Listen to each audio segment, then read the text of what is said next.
Bienvenido a otro domingo más de Chismecito de Historias, este espacio que he creado para descubrir y compartirles historias que les hagan sentir, pensar o crecer. Porque lo prometido es deuda, el día de hoy les traigo el análisis definitivo de la película Your Name.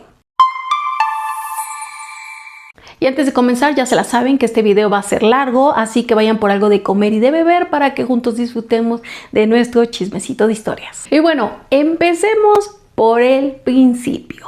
¿Quién creó esta historia? En comparación a otras historias que hemos revisado que están basadas en un libro, en este caso la cosa sucedió al revés. Primero fue creada la película y de la película pues ya salió una novela y otras adaptaciones. Y bueno, esta es una historia original creada por Makoto Shinkai, que además de crear la historia fue el guionista y el director de la película. Y desde ahí ya nos vamos dando cuenta, como en el caso de Pide al tiempo que vuelva, que tiene mucho que ver que el creador original de la historia esté involucrado con la adaptación o el guión para la película. O sea, hace una diferencia muy grande en que el objetivo o el mensaje esté bien trasladado o esté bien manejado. Pero bueno, yo nada más ahí lo dejo. ¿Y de dónde salió la idea para esta historia? Para poder responder esto, tenemos que conocer más acerca de quién es Makoto Shinkai. Makoto Shinkai, cuyo nombre de nacimiento es Makoto Nitsu, nació el 9 de febrero de 1973 en la prefectura de Nagano, Japón. Estudió literatura japonesa, trabajó en el mundo de los videojuegos y como diseñador gráfico. Y me pareció muy importante mencionar su formación porque eso nos da más contexto y nos dice que Shinkai no solamente piensa como director de animación, sino que tiene una relación muy particular con la literatura, la imagen, el lenguaje y la creación de atmósferas. Respecto a sus obras, empezó con cortometrajes y después dio el salto a largometrajes como The Praise Promise in Our Early Days, 5 centímetros por segundo, Children Who Chase Lost Voices y El Jardín de las Palabras. Y analizando la mayoría de sus obras te das cuenta de que Shinkai tiene una obsesión con las historias sobre personas que quieren estar juntas pero que por alguna razón no pueden hacerlo. Por ejemplo, en 5 centímetros por segundo nos muestra la historia de dos personas que se quieren a lo largo de varias etapas de su vida y el cómo el paso del tiempo y la vida los va separando cada vez más. En Children Who Chase Lost Voices plantea la siguiente pregunta: ¿qué pasaría si pudiéramos recuperar a alguien que perdimos? Y en El Jardín de las Palabras hace una exploración más íntima sobre la soledad, la conexión humana y la necesidad de encontrar a alguien que nos comprenda. Y hablando específicamente del Jardín de las Palabras, fue en esta cinta donde llevó su estilo visual a otro nivel, haciendo una animación hiperrealista donde el clima, las calles y el uso de la luz participan de manera emocional con la historia.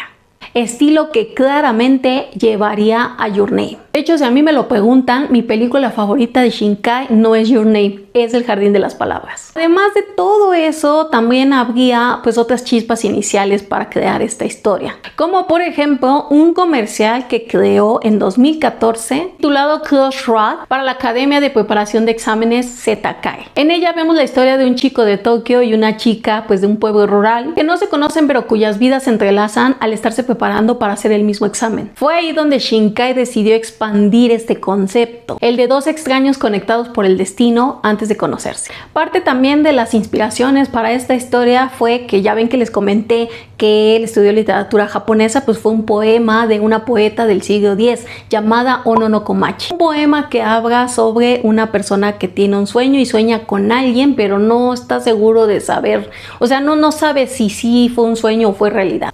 ¿Se dan cuenta entonces? Lo que hizo con Your Name no fue más que la suma de todos sus trabajos previos y de todo el bagaje que tenía. Por eso era tan importante mencionar al principio su formación académica. Por todo esto se puede decir que fue una historia que se fue gestando a lo largo de toda su carrera. Ahora, para empezar a profundizar en la apreciación de esta película, tenemos que revisar todos esos lugares que fueron la inspiración para crear todos los escenarios o las ambientaciones en la cinta. Porque ven que les conté que la calle, la luz, el clima eran elementos muy importantes desde su película anterior del Jardín de las Palabras. Entonces en Your Name hizo exactamente lo mismo. Sin embargo, cabe mencionar que, por ejemplo, el pueblo de Itomori, el pueblo de Mitsuha, no existe. Sin embargo, Shinkai tomó pues varios otros lugares como inspiración para crear pues todo, o sea, todo lo que vimos que era el pueblo de Itomori existe en la vida real, pero son otros lugares, así que vamos a revisarlos. La primera inspiración es el lago Suwa. Esta es la inspiración directa y más evidente para el lago de Itomori.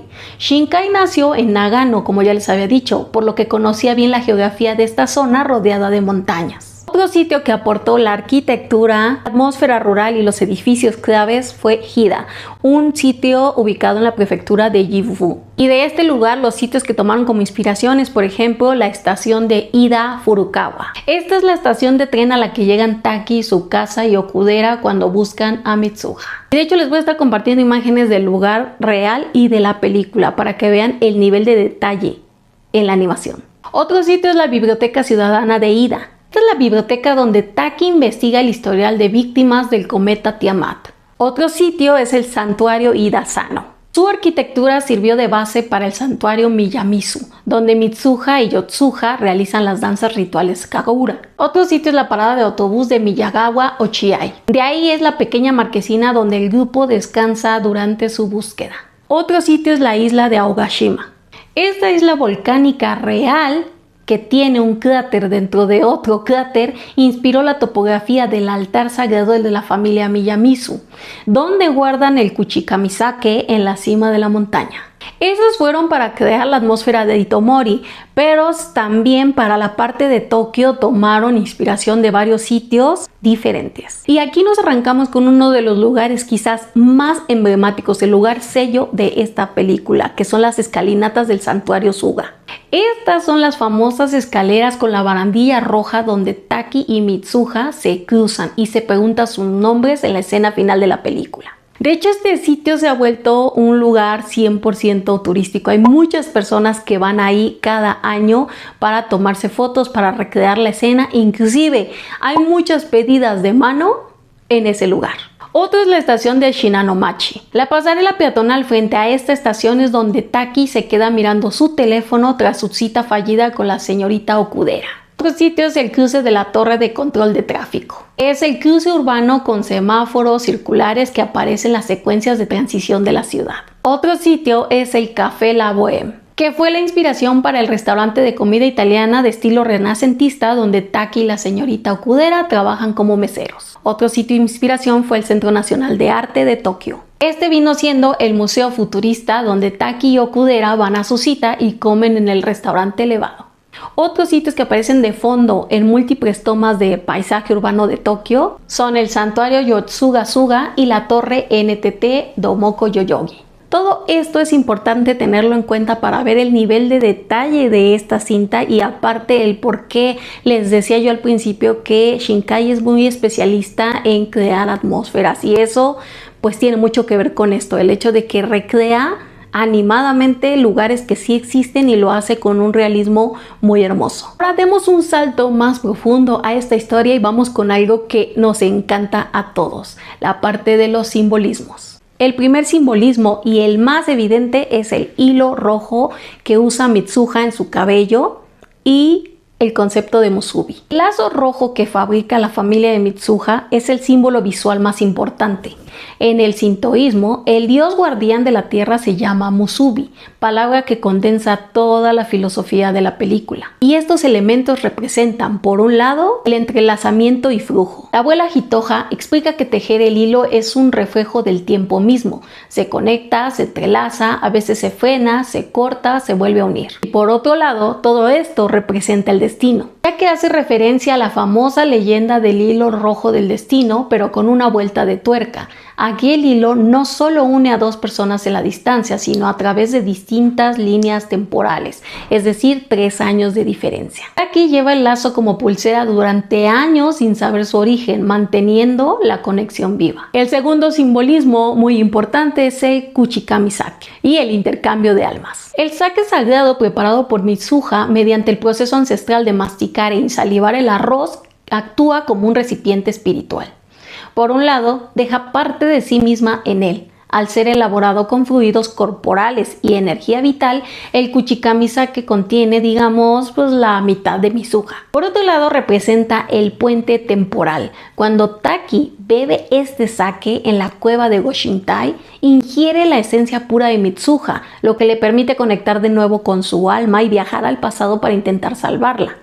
Es la representación de dejar una parte de ti en el mundo, trascender. El tercer simbolismo muy claro es el intercambio de cuerpos como símbolo de empatía. En esta historia el intercambio de cuerpos es mucho más que un recurso divertido, ya que mediante esto se da un nivel más profundo de comprensión entre ellos, ya que Taki descubre las responsabilidades de Mitsuha, su soledad, su relación con su padre, su deseo de abandonar Itomori, y por su parte Mitsuha descubre la vida urbana, las relaciones de Taki, sus inseguridades y sus aspiraciones. Por eso es que esto se puede interpretar como una metáfora de la empatía, el hecho de que para poder comprender al otro tienes que estar en sus zapatos, y en esta cinta lo hicieron literalmente. Cuarto simbolismo, el crepúsculo o la llamada hora mágica. Esto también es conocido como la hora azul, un concepto que ya exploramos en un video que les compartí en este video de acá de Outlander, porque es algo que utilizan también ahí. Y pues básicamente se refiere a ese momento en el que es la transición del día a la noche. Y ciertamente hay muchas creencias alrededor de este momento. Pero aquí y principalmente se dice que funciona como una grieta en la realidad, lo que permite lo que vemos en la película, la conexión de dos personas de tiempos diferentes. El quinto simbolismo sería el cometa Tiamat. Este representa la dualidad de la naturaleza, el cómo puede ser bella y destructiva al mismo tiempo, ya que el cometa por un lado es un acontecimiento que todos quieren ver, pero por otro lado es lo que va a destruir Itomori. Sexto simbolismo, la cola del cometa, esa que visualmente es muy hermosa y que se parece o nos recuerda mucho al hilo que teje Mitsuha o al que usa en su cabello. Representa la conexión misma de Taki y Mitsuha. La manera de la cinta de decirnos que su conexión existe a escala cósmica y que la conexión entre ellos forma parte de algo más grande. Siguiendo con el tema del cometa, otro simbolismo que va ligado a él es cuando se parte en dos. Esto viene siendo un paralelismo directo con la historia, ya que así como el cometa se divide en dos, así tenemos a Taki y Mitsuha, dos adolescentes diferentes, con vidas diferentes, con tiempos diferentes, pero que están conectados por algo que existía mucho antes de que ellos puedan comprenderlo. Octavo simbolismo, Itomori versus Tokio. El contraste entre estos dos lugares no solo representa la diferencia entre la vida rural y la urbana, sino que representa también el valor de las tradiciones ante la vida moderna, ya que aunque Mitsuha quería salir del pueblo porque le parecía aburrido y estaba cansado de su tradición, irónicamente son las tradiciones de ese pueblo los que logran esa conexión con Taki y lo que deriva en que al final puedan salvar a Itomori. Noveno símbolo, la cueva de Goshintai. Este representa ese espacio sagrado que parece pertenecer a otro orden temporal y espiritual. Por eso cuando Taki va ahí logra descubrir lo que sucedió con Mitsuha. Símbolo 10. Los celulares. Estos representan el aspecto moderno que usan para conectarse. Sin embargo, cuando los mensajes que se habían escrito en sus celulares empiezan a desaparecer, nos dan a entender que la tecnología jamás podrá reemplazar a la conexión humana tradicional y que hay conexiones que no pueden reducirse a datos. Onceavo simbolismo. Los sueños. En esta historia representan, al igual que con el crepúsculo, ese espacio donde las fronteras entre los mundos se desvanecen y la información es capaz de moverse del mundo real al mundo onírico y viceversa. Por ese motivo es que varios de los antepasados de Mitsuha habían tenido varios sueños del tipo, lo que nos dice que este rasgo era algo característico y persistente en su familia, algo que pasaba de generación en generación porque la idea era llegar al momento en que alguien hiciera caso y pudieran evitar la catástrofe que se venía. Símbolo 12. Escribir sus nombres. El nombre representa la identidad de una persona. Por eso es que Taki y Mitsuha deciden escribir sus nombres en un intento por no olvidarse. Símbolo 13. El hecho de que Taki escriba te amo en lugar de su nombre. Si bien la cinta le da importancia al tema de los nombres y ya dijimos que el nombre pues es sinónimo de identidad, la razón por la que en la película hicieron que Taki escribiera mejor te amo que su nombre es para subrayarnos que los sentimientos y los lazos emocionales son más profundos y perdurables que los recuerdos lógicos. Es decir, que aunque olvidaran su nombre, el cómo se conocieron, dónde se conocieron, nada podría hacerles olvidar lo que se hicieron sentir. Ay, mi choca, no había nada de ruido y ahorita que justo estoy grabando, están taladrando, sacan a los perros a pasear, entonces hacen mucho ruido. Ay, espero que no se escuche mucho de fondo. Y hablando de no recordar, el olvido también tiene un simbolismo claro aquí, porque no es un villano como tal, pero sí es el antagonista que pues intenta separar a Taki Mitsuha todo el tiempo. Sin embargo, al respecto de esto, la cinta plantea una idea poderosa, que es que a veces podemos olvidar los detalles de una experiencia, pero no necesariamente la huella que dejó en nosotros. Símbolo 15. El tejido como una metáfora de la historia completa. Cada aspecto de esta historia es como los hilos que conforman los tejidos que hacían Mitsuha y su abuela. El musubi habla de conexiones, el sake conecta pasado y presente, el intercambio de cuerpos conectan dos vidas, el cometa conecta cielo y tierra, el crepúsculo conecta dos tiempos, las emociones conectan a quienes ya no pueden recordarse, los nombres conectan identidad con memoria. Todo esto nos da un tapiz completo donde nos muestran que esta historia va más allá de ser una historia de viaje en el tiempo, sino es una historia sobre conexiones que el tiempo no es capaz de destruir. Siguiente simbolismo, los trenes. Este quizás sea el simbolismo sello de Shinkai porque lo utiliza bastante en sus películas. En esta cinta representan dos cosas. Por un lado, a las líneas de vida y la distancia. Las vías representan los caminos paralelos que recorren los personajes. Cuando los trenes se cruzan en direcciones opuestas, simbolizan los desfases de tiempo, o sea, los 3 años que tienen de diferencia Taki y Mitsuha, y la imposibilidad de alcanzarse a pesar de estar físicamente a centímetros de distancia. Por otro lado, representa la transición de mundos. El tren es el vehículo que conecta el Japón ultratecnológico de Tokio con el Japón ancestral de Itomori, funcionando como un portal entre la modernidad y la tradición. Y el último simbolismo, pero no menos importante, es el hecho de buscar a alguien que ya olvidaste. Taki y Mitsuha olvidaron todo lo relacionado con el otro. Sin embargo, algo permanece, que es la necesidad de buscar al otro. Y por eso, cuando muchos años después se ven en los trenes, corren a buscarse no porque hayan recuperado de golpe todos sus recuerdos juntos, sino porque su cuerpo, su intuición y sus emociones reconocen aquello que la memoria perdió. Y eso es lo que hace que el final sea mucho más profundo porque nos muestra que no se trata solo de dos personas destinadas a enamorarse que se encuentran, sino de dos personas que perdieron la memoria de su vínculo y aún así siguen siendo atraídas hacia él porque su conexión va más allá de las cuestiones terrenales. Y eso conecta directamente con el inicio y la idea central de esta historia. El musubi. Eso de que el hilo puede perderse, enredarse, parecer cortado, pero la conexión permanece. Están con el taladro con todo, me muero muerta. Ahora vámonos con lo que más nos gusta en este canal, que es explorar la mecánica temporal de esta cinta. Pero empecemos diciendo que Your Name no utiliza un modelo de viaje temporal basado en una máquina, ni tampoco da una explicación científica muy estricta. Aquí la mecánica temporal viene en varias etapas. Y como ya es mi costumbre, les hice unos diagramitas como para hacer esto más visual y que no nos perdamos. A ver, en la primera parte, durante el intercambio de cuerpos, tenemos dos líneas temporales conectándose. Por un lado, el 2013, que es el año en que está Mitsuha, y por otro lado, el 2016, que es el año en el que está Taki. Y en este punto, uno piensa que se trata de una sola línea donde pasado y presente están conectados. Pero más adelante entendemos que de estos dos tiempos en realidad se derivan dos líneas temporales distintas, no solo por ser pasado y presente, sino porque una es la línea donde el meteorito destruye Itomori y Mitsuha muere. Otra es la línea donde Taki descubre la verdad y cambia el futuro y Mitsuha y los demás sobreviven. Pero en este punto de la historia, después de habernos dado la idea de que se trataba de dos líneas temporales diferentes, todo se vuelve a unificar en una. Y es donde tenemos pues el típico viaje en el tiempo, donde Taki desde el 2016 viaja al pasado, o sea al 2013, sobre esa misma línea temporal para evitar la catástrofe, la evita y con eso cambia el futuro.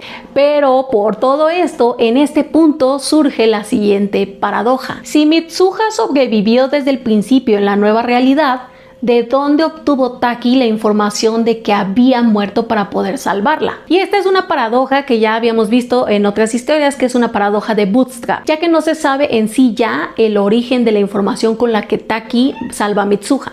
Otra paradoja que podemos ver en esta historia es una paradoja causal. Es decir, que el viaje al pasado crea las condiciones que hacen posible el mismo viaje al pasado. Y esto sucede con la cinta de Mitsuha. Si lo analizamos, Taki tiene la cinta porque Mitsuha se la dio, pero Mitsuha se la dio porque Taki la buscó usando la conexión que esa misma cinta facilitó. Así que aquí la paradoja está en quién concibió la idea de que esa cinta se convirtiera en el punto conector de ambos. Por otro lado, otro concepto que salta es el de la predestinación, ya que si bien toda esta mecánica temporal que tiene esta cinta, en realidad digamos que no cumple las condiciones que normalmente tiene una historia que va a ser predestinada, porque en algún punto nos metieron pues que son dos líneas temporales y viajaron al pasado y sí lo pudieron cambiar. Cuando al final ellos dos después de años se terminan encontrando de nuevo, esto nos puede llevar a pensar que es porque los eventos que compartieron y que ellos no recordaban bien estaban conectados y destinados. Sin embargo, surge la duda de si será posible que acaso no estuvieran destinados desde el inicio y por eso es que pasó todo como pasó. Como podemos ver, la mecánica temporal de esta cinta pues no es exactamente tan estricta, sino que es un híbrido entre una historia de multiversos y una historia de viaje temporal de ciclo cerrado. Bueno, y para ir cerrando, vámonos con algunos datos curiosos. 1. El nombre original para esta cinta era If I Knew It Was a Dream. 2. Makoto Shinkai ha dicho que el personaje de Mitsuha tiene mucho de él, ya que él también fue un chico que se crió en una pequeña prefectura y después se mudó a Tokio, así que parte de su relación entre la vida rural y la urbana está reflejada en Mitsuha. Por otro lado, también Taki tiene mucho de Shinkai. Shinkai contó que también puso parte de su propia experiencia en la presión que siente Taki relacionada con su futuro. Sus padres tenían una empresa de construcción y él experimentó la presión de continuar con el negocio familiar, mientras quería marcharse y hacer algo diferente. Por eso Taki y Mitsuha son interesantes. Ambos contienen pedazos de Shinkai. Mitsuha representa al adolescente que quiere escapar del lugar donde nació y Taki representa al joven que intenta encontrar su lugar en la ciudad. Respecto a la idea del meteorito, Shinkai ha dicho que el terremoto y tsunami que sucedieron en Japón en 2011 lo influyó mucho para pensar en incluir un desastre natural en una de sus historias. Siguiente dato, hay un cameo de uno de los personajes de sus antiguas películas de Shinkai en esta de Your Name. Se trata de Yukari Yukino, la que es la protagonista del filme llamado El Jardín de las Palabras. Aquí sale como la profesora de literatura que explica el concepto del crepúsculo en la escuela de Mitsuha. Otro detalle curioso de esta cinta es que la música se compuso antes de animar las escenas. A diferencia del proceso estándar donde la música adapta sus tiempos a la animación terminada, Shinkai trabajó mano a mano con la banda Rapwings desde las fases iniciales del guión. Los animadores sincronizaron la animación para que coincidiera con el ritmo, la lírica y la estructura de las canciones. Siguiente dato, el equipo casi se queda sin presupuesto. Hacia el final de la producción, el proyecto consumió casi la totalidad de su presupuesto financiero y de tiempo. Varias secuencias tuvieron que simplificarse o reajustarse a toda prisa antes de la fecha límite fijada por la distribuidora Toho. De hecho, Shinkai llegó a mencionar que la película no estaba del todo terminada según sus estándares cuando esta se estrenó. Otro dato interesante es que así como Itomori no existe y pues tomaron otros sitios de inspiración, pues realmente la representación aquí de Tokio tampoco está representado como el Tokio real. Y es que Shinkai explicó que el Tokio de la película es en buena medida el Tokio idealizado que Mitsuha imagina. No pretendía hacer un documental sobre cómo viven realmente los adolescentes de Tokio. Por eso es que tenemos cafés preciosos, edificios espectaculares, trenes, atardeceres impresionantes. Es Tokio como objeto de deseo. Y eso tiene sentido porque lo que vemos de Tokio lo vemos parcialmente desde la perspectiva de Mitsuha. Siguiente, el guión fue reescrito por meses. Shinkai no escribió la película completamente aislado. Hubo reuniones mensuales durante aproximadamente 6 meses con el productor Genki Kawamura y el equipo de Toho. Le señalaban cosas como esto es aburrido, esto es demasiado complicado y él volvía a trabajar el guión. Incluso le recomendaron que la introducción de Itomori no durara demasiado porque podía perder al espectador. Eso ayuda a entender por qué la información es dosificada tan cuidadosamente. Otro dato que ya les había yo comentado es que la película convirtió sitios reales de Japón en destinos turísticos. Después del éxito de Your Name, los lugares que inspiraron algunos escenarios de la película recibieron un aumento importante de visitantes. La gente comenzó literalmente a viajar para reproducir las escenas. Último dato, Your Name, para sorpresa de nadie, se convirtió en la película más taquillera del 2016 y fue un éxito no solo en Japón, sino internacionalmente. Y bueno, esa es toda la data. Traté de no dejarme nada de fuera, pero este es tu momento para que compartas en los comentarios. Si me dejé algo por fuera y que tú sepas y que yo no conté, compártelo, lo quiero leer. También quiero que me compartas qué piensas respecto a todos los simbolismos de la cinta. ¿Los habías detectado todos o había algunos que pues no sabías o no habías pensado? ¿Sientes que haya faltado alguno? ¿Y qué piensas al respecto de la mecánica temporal en esta cinta? ¿Te gustó? ¿La hizo complicada? ¿Te enredó mucho? ¿O funciona bien para ti? Todo lo que tengas para comentar, compártelo abajo en los comentarios. Si llegaste a esta parte del video, pon en los comentarios también el emoji de estrella fugaz. Comparte este video a ese fanático de las historias de los viajes en el tiempo para que sepa que esta es su tribu. Regálame un me gusta, un corazón, porque sabes que eso le ayuda mucho al video. Sígueme en todas mis redes sociales. Y por último, pero no menos importante, recuerda, quiérete bonito, trátate bonito y sígueme o suscríbete para que no te pierdas ninguno de estos videos. Bye.